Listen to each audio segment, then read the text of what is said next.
Wonderful. So I don't have a title for you, but I'm sure you will talk about. So Rowena has been instrumental, and as you can see, a supporter of this conference from the amfAR. She's really the research director there and been directing the research at amfAR. And so we're very happy to hear her perspective on HIV cure. And I'm not quite sure what the title is again, so let's all be surprised. Rowena.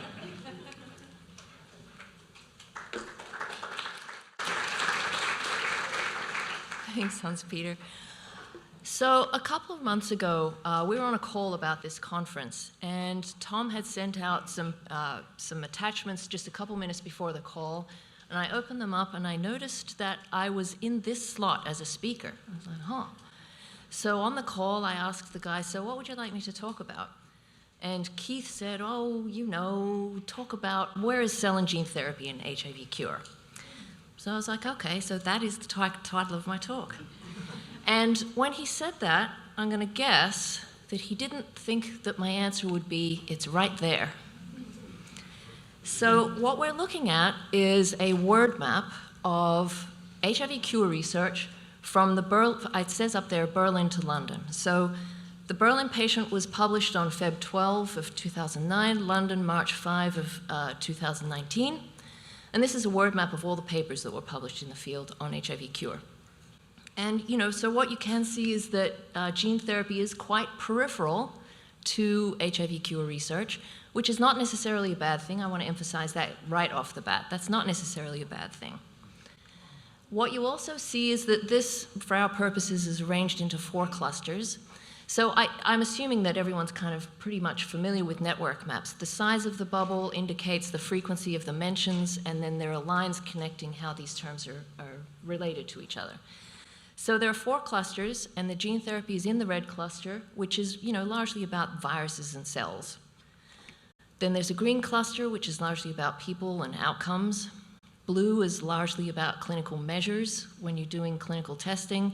And then there's a yellow cluster over here about immune system and interventions. It's kind of interesting to me that the interventions really largely cluster in the immune system cluster. So these are the things that people have been talking about in HIV cure research, but obviously it's people who've been doing the talking about it. So I want to take a look at who are the people who are producing these papers, who are talking about all of these terms, and specifically I want to talk about all of you here today. So it comes as a surprise to absolutely nobody that from 1999 through 2019, Bob Silicano, our keynote speaker, is the single most productive HIV cure researcher. So those dates were chosen because it's an equal period of time before the Berlin patient and after the Berlin patient to the London patient. So it's essentially a 20-year span. So Bob is the winner there. But let's think about gene therapy specifically within HIV cure research. So what's been going on there? And the first thing I want to tell you about kind of requires us to take a step back and look at all of HIV cure research, because you can see it more clearly here. And the first thing I want to tell you about kind of requires us to take a step back and look at all of HIV cure research, because you can see it more clearly here. We have cure research, HIV cure research, starting in 1999 for about a year and a half. And you can see from this network that it's actually a very discontinuous set of people. There are some clusters of people, but largely it's lots of groups of people who are not really talking to each other. Then when you look at just after the publication of the Berlin patient, you can see that the field has started moving a lot closer together. People are talking to each other a lot more. These clusters of people are a lot closer together. And then finally, when you look at the period immediately preceding the London patient, you can see that it's largely one big blob of people who are all very closely working together. And this is actually very characteristic of a scientific field as it matures. It starts off very disconnected with lots of people just kind of doing their own thing, and over time, as a field matures, and you can see this across all kinds of different diseases, it tends to come together like this. So I wanted to show you this because we can now look at what gene therapy in HIV cure looks like. And this is really kind of largely an immature field, and that probably doesn't come as a great surprise to a lot of you. It's a lot of disconnected clusters. You can see that there is some movement starting towards getting together. What we can see is that the three equally most productive gene therapy people in HIV Cure are Hans-Peter and Keith and John Rossi. And I wanted to point out here that this field has produced 126 papers. And I say here, compared to Bob Silicano, Bob Silicano himself has produced 116. So 126, there's certainly a lot of room for people to produce more in gene therapy. There are 470 authors, unique authors in gene therapy in the HIV cure, and compare that to about 21,000 unique authors who are working on HIV cure. So how is the gene therapy field represented here at this conference? I'm just going to click through and show you some of the speakers who are present on this map and at this conference. And the colors of the arrows are really just to help you see, which clusters these people are in and where they are in the map. So you can see actually that this conference is representing, a fair spread of everybody who's working in gene therapy on HIV cure. And I want to take a look, let's zoom in towards the center of this map because this is where people are connected together. And I want to take a look at the nature of some of what's happening in the center here. So this is a zoomed in view of this, and you can see, or you can't, I don't know, I can't from here, can you see that? That there are lines connecting these people? It feels like maybe it's a little bit out of focus or something. Anyway, this is a cluster. That's a real shame. Can you guys see the lines? That's a shame. Anyway, there, you certainly can see lines connecting these people, and it goes out here, and then there are lines connecting up here and up through here, and then down here through to the end of here, and then out to here. So this is a network that's directly or indirectly connected to each other. And I say here that this network is fragile. So first of all, this set of continuous authors, or continuously connected authors, is 161 out of the 470. And this network is fragile, and I say that because if you imagine that, for whatever reason, Ron Mitsuyasu decides not to work with these people in blue anymore, then the rest of this network here loses its connection to these people, because that's the route through which everybody's connected to each other. So the solution, certainly, and both Keith and Hans-Peter alluded to it, is to build direct connections between each of these clusters so that if other connections are lost, then everybody's still connected to each other. And then the next thing I want to say about this network, imagine this network, a theoretical network of A, B, C, D, and E, and I think it's immediately apparent to everybody that A and E have limited options. They can each only work with B and D. And it appears at first glance that B, C, and D are equally well positioned because each of them has two partners to work with. But in fact, B and D are more powerful because A and E have no other options. That makes sense, right? So if we apply that logic to this network, now we can see who the power brokers are in the gene therapy network. They're the people that I've circled there. And if we take a look at one more element of that network, the largest network of directly connected people is led by Hans-Peter, and he actually has a super interesting network of A, B, C, D, and E, and I think it's immediately apparent to everybody that A and E have limited options. They can each only work with B and D. And it appears at first glance that B, C, and D are equally well positioned because each of them has two partners to work with. But in fact, B and D are more powerful because A and E have no other options. That makes sense, right? So if we apply that logic to this network, now we can see who the power brokers are in the gene therapy network. They're the people that I've circled there. And if we take a look at one more element of that network, the largest network of directly connected people is led by Hans-Peter, and he actually has a super interesting network. You can see on the one hand that he has what in network parlance is called a closed network over here. And again, the lines are not rendering. What you can see is that, in fact, if you could see this, that all of these people are connected not only to Hans-Peter, but also with each other. And that's called a closed network. And a closed network is traditionally where a team is very united and very powerful and very able to get things done. That's a characteristic of a closed network. This other side of Hans-Peter's network is open. And it's called open because these people are not directly connected. They're only connected via Hans-Peter to these other people. And traditionally in network science, the open area of your network is where innovation comes from.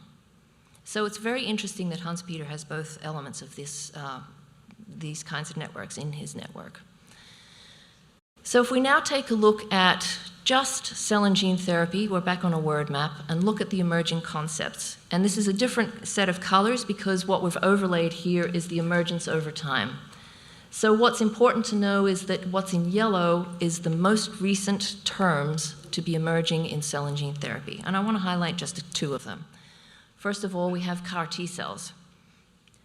That's a newly emerging concept. And there's going to be a lot about CAR T cells at this conference, which is super cool. And just as an example, just a couple of weeks ago, this paper came out on duo CAR T cells, and we're going to be hearing from Kim Anthony Gonda about that paper.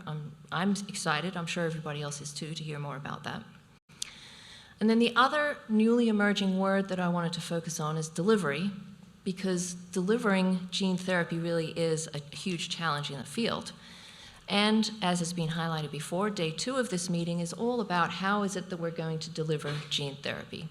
How are we actually going to get this into people given the nature of what HIV is, that it's largely in low and middle income settings.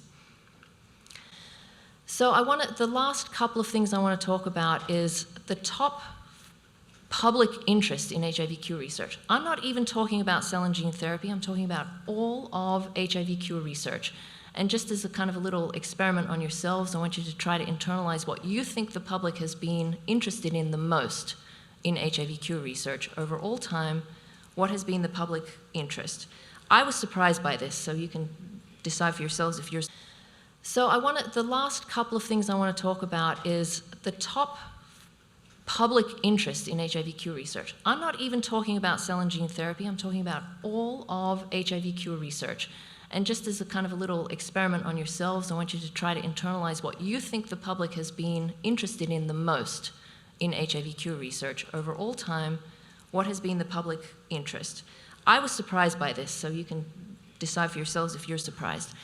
Coming in at number 5, I'm using the altmetric score here. I think that's something people are familiar with. If not, altmetric is where the number of mainstream news stories and Twitter, social media, all that kind of thing is registered. And it's a weighted score that you come up with a number altogether.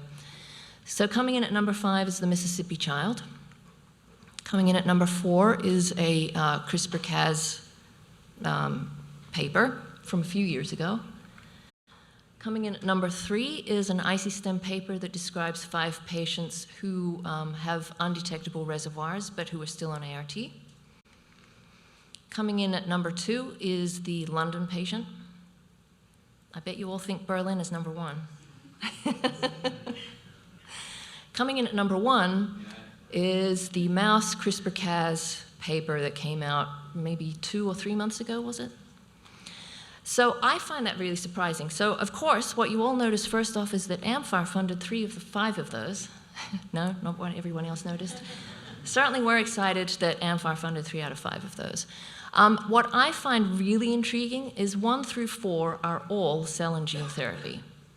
The public is really interested in this line of research.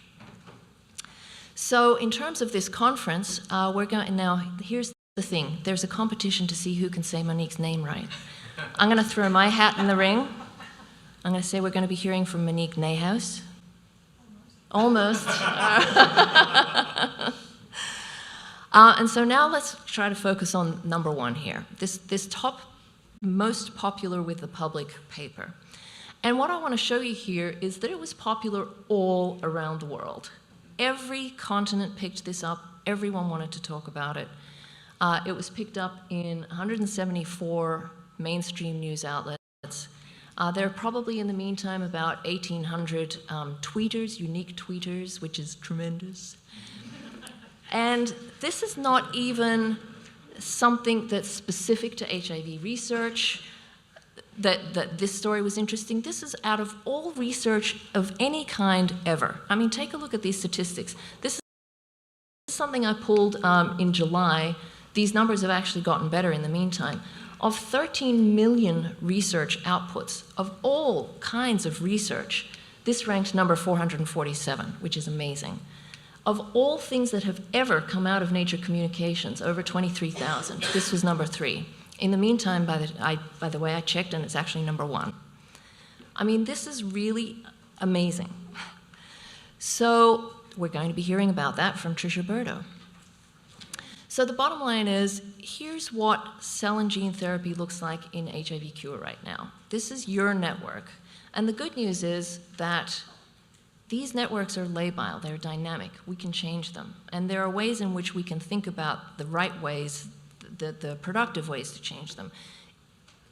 It would be great if the people on this map would come closer together and be working more together with each other, sharing ideas, as is being mentioned by Keith and Hans-Peter. There are people who are in this room who are not on this map. It would be great to bring them into the map. There are people who are not in this room who could also be brought onto this map and really make this a comprehensive effort on the cell and gene therapy lines. So I actually have a summary for the scientific community because I think this is not, very complicated. The key question I was given is, where is cell and gene therapy in HIV cure?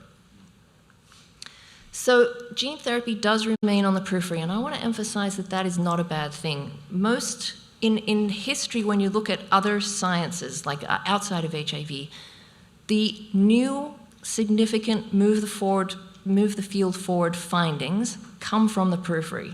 So it's actually not a bad thing that gene therapy is on the periphery.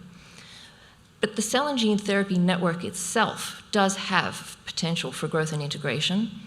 And the broader scientific field is skeptical. By how many, if we could have $1 for every time somebody gets up to the microphone and says, oh, well, that's all well and good, but you'll never get that into people, we could probably fund all of your research, right? So it kind of boggles my mind. I'm going to get on my soapbox a little bit here. People get up to the microphone and say, well, you're never going to be able to deliver that. It's almost like what they have doesn't work, but they can deliver it, so that's better? Like, I don't get that. Like, what we need is something that works, and then we work out how to deliver it. The broader scientific field is skeptical, but the lay public is enthusiastic. So there's opportunity to build on this enthusiasm and optimism. Why is this important for all of you? Your network defines your ability to produce research, to influence others, to produce innovations, and to inspire. And this conference is an opportunity for you to build that network, for everybody here to talk to each other and to build those new connections that is going to strengthen the cell and gene therapy network. And I worked on a bunch of this with my colleague at amfAR, Marcela Flores. Thank you.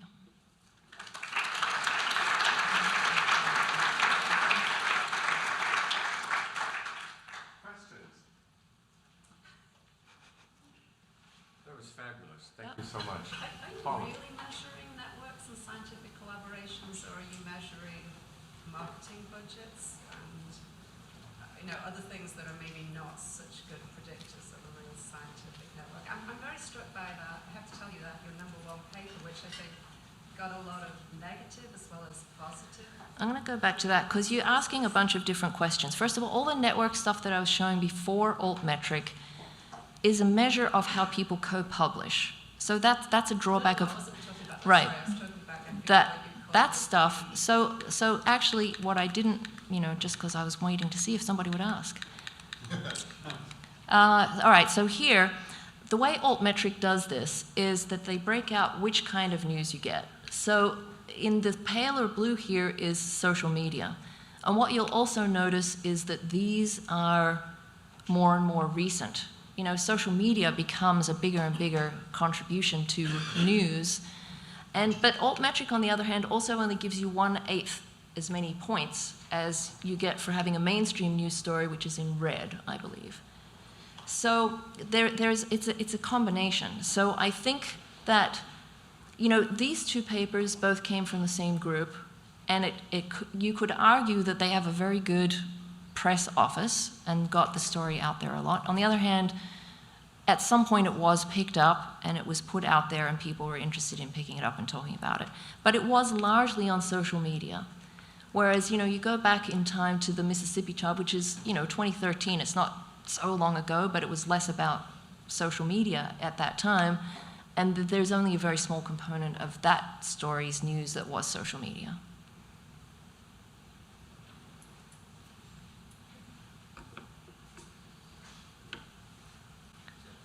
Your last slide said what's the scientific community's strategy, but what's the, I think there's a question about what's the community engagement strategy for the scientific community.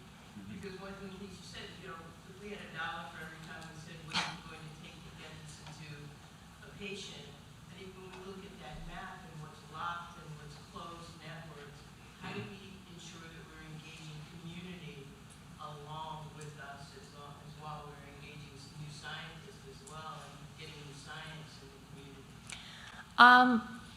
I don't know that I have fantastic answers for you, but I do think that this conference is a great opportunity, and I'm really excited to hear that a lot of community representatives are at this conference for people to learn more about the science, because HIV cure research is complicated as it is, and there's no question that cell and gene therapy is the most complicated branch of it.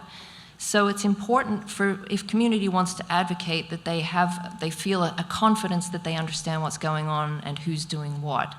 And then, but also to have your eye on understanding who is working with whom and who is not yet working with whom, because I think when researchers talk to community people, they're probably having somewhat different conversations some of the time, and I think community people actually get access to a lot more information than maybe other scientists do when they're talking to each other. Certainly a different kind of information, and I think that puts you in a position to understand where there are potential new collaborations and overlaps and where people should be talking to each other in ways that scientists might not be getting for themselves because they're talking to people they already know and who they know are active doing that stuff. Maybe one more question. Thank you. At last night's community forum, a really important topic came up on the fact that in the early days of HIV, people were sick, so they were more likely to engage in any trials would be terminally low. Now that people are relatively healthy, the challenge is how do we get people enrolled into doing things that they can't necessarily say, okay, I'm all right now, why do I want to take another risk? So how are we going to engage that as we go forward? That's a big question. It's way bigger than me. I think this is why we've got the community, the path involvement and see how we can actually accomplish that. This is why it's sort of a work together with the community and with the scientists.